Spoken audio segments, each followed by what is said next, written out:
تھی, remittances record تھی, لیکن جو انویسٹمنٹ تھی جس سے اصل میں پاکستان اٹھ رہا ہے, اس کے سب سے بڑی رکاوٹ اس کے سامنے رول آف لا نہیں ہونے کی ہے, کانٹریکٹ انفورسمنٹ نہیں ہے.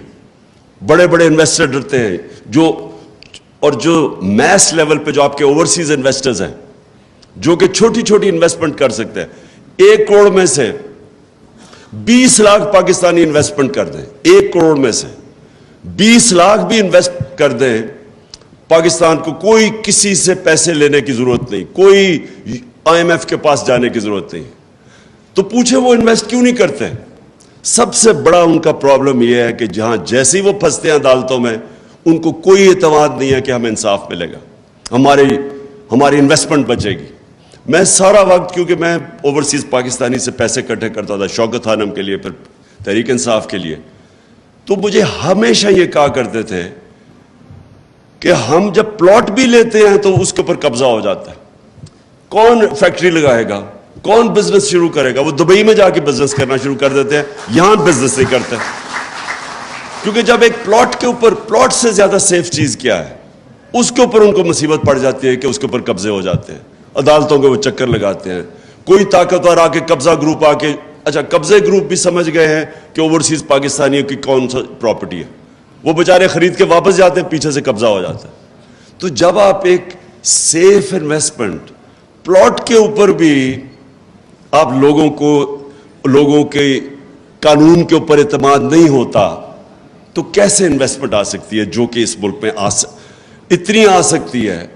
کیونکہ جو اوورسیز پاکستانی اس کے پاس جس وقت جو ان کے پاس ڈالرز پڑے ہوئے ہیں, جتنا پاکستان کا قرضہ ہے اس سارے قرضے سے زیادہ ڈالرز باہر پڑے ہوئے ہیں اوورسیز پاکستانی کے. اور میں ان کی بات نہیں کر رہا جنہوں نے چوری کر کے پیسہ باہر لے کے گئے یہاں کے ڈالرز, میں بات کر رہا ہوں جو انہوں نے باہر کمائی کی تھی جو پاکستان آ سکتا ہے. تو میری پہلی چیز یہ کہ ہمارا جو آج پاکستان کا مستقبل ہے, فیوچر جس طرف ہم جا رہے ہیں, یہ لازم ہے کہ اگر ہم رول آف لا اس ملک میں نہیں اسٹیبلش کرتے, ہم کبھی بھی اس ملک کو اس دلدل سے نہیں نکال سکتے.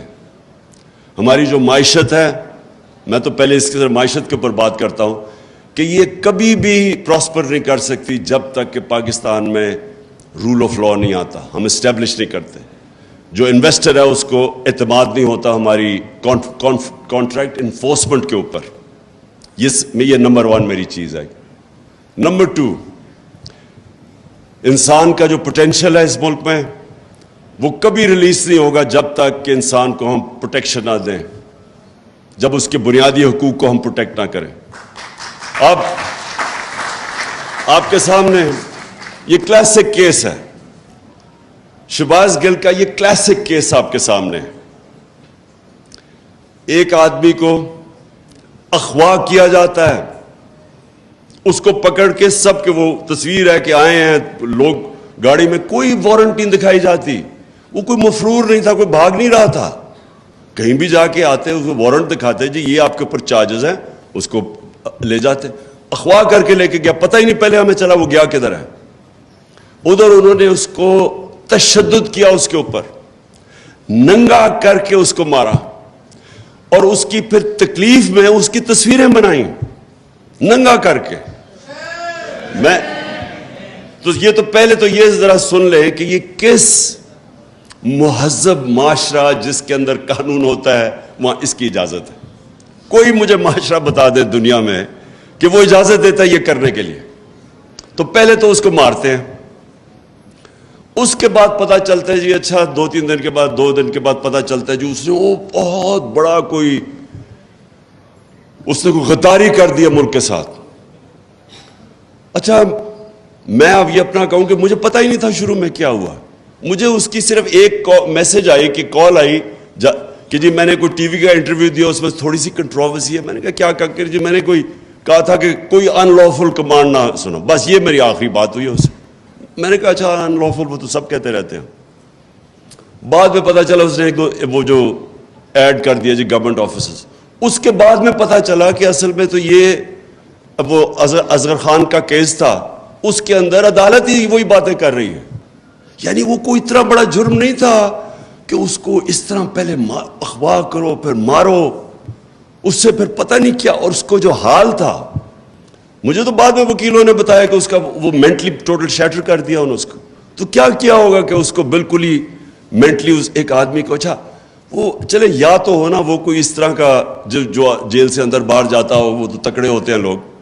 وہ پروفیسر وہاں کا, وہ امریکن یونیورسٹی کے اندر وہ لیکچر دے رہا ہے, اس کو یہ جب ٹریٹمنٹ کی گئی تو اس کا اوپر جو ذہنی طور پہ گزرا ہوگا, میں بھی حیران کہ سوچوں اس کی فیملی ہوگی, اس کی وائف ہوگی, وہ کیا اس کی تصویریں دیکھ رہی ہوں, وہ کیا سوچتی ہوں گی. اس کے رشتہ دار, اس کے بھائی, اس کے فادر ان لا میرے پاس آئے, وہ سارے اس کو دیکھ کے ایک آدمی کو اس طرح بریک کرنا. اور جو کر رہے تھے ان کو کوئی خوف نہیں تھا قانون سے, ان کو کوئی فکر نہیں تھی کہ ان کا کوئی احتساب ہوگا, کوئی قانون ان کو انصاف کے کٹہرے میں کھڑا کیا جائے گا, کوئی فکر نہیں تھی ان کو. ظلم کرتے ہیں, پولیس سے پوچھتے ہیں, بعد میں پولیس کہتے ہیں جی ہم نے تو نہیں